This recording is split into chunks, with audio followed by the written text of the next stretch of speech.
रानी भवानी न्यायप्रिय, बुद्धिमती और एक वीर स्त्री थीं। उनकी एक ही संतान थी, तारा सुंदरी, एक अनुपम सौंदर्य की धनी जिसकी सुंदरता की चर्चा दूर दूर तक होती थी।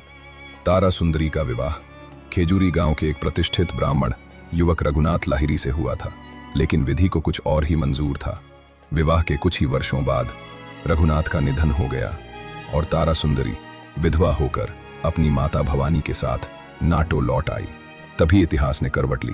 नाटो के राजा रमाकांत, जो रानी भवानी के पति थे, शराब और ऐश में डूबे रहते थे। राजकाज की सारी जिम्मेदारी रानी भवानी के कंधों पर थी और जब मराठा आक्रांताओं ने राज्य पर धावा बोला, रमाकांत युद्ध में मारे गए। अब सारा राज्य रानी भवानी के अधीन था। रानी भवानी ने बहादुरी से शासन चलाया, लेकिन उनकी सबसे बड़ी चिंता थी तारा सुंदरी। उसकी सुंदरता और युवावस्था ने कई नजरें खींची थीं।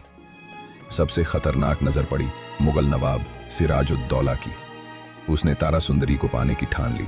उसने विवाह प्रस्ताव भेजा, लेकिन वो प्रस्ताव नहीं, एक शोषण की धमकी थी। रानी भवानी जानती थी, यदि तारा को सिराज के हाथ लगने दिया तो न केवल उसकी आबरू बल्कि रानी की आत्मा भी चिरस्थायी कलंक से भर जाएगी।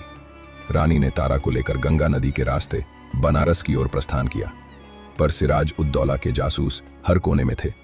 वे पीछे पीछे आ रहे थे। हर घाट, हर गांव, हर नौका पर उनकी नजर थी।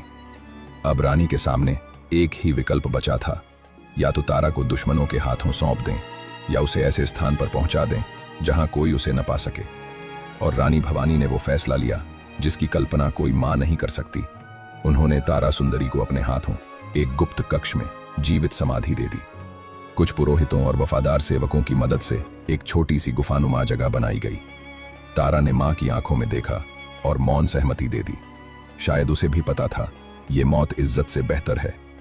बचपन में जो ललबाय मां ने उसे सुनाई थी, वो अब उसकी चुप समाधि बन गई। इसके बाद रानी भवानी ने उस स्थान पर एक भव्य मंदिर का निर्माण करवाया, जिसे आज भी लोग तारा मंदिर के नाम से जानते हैं।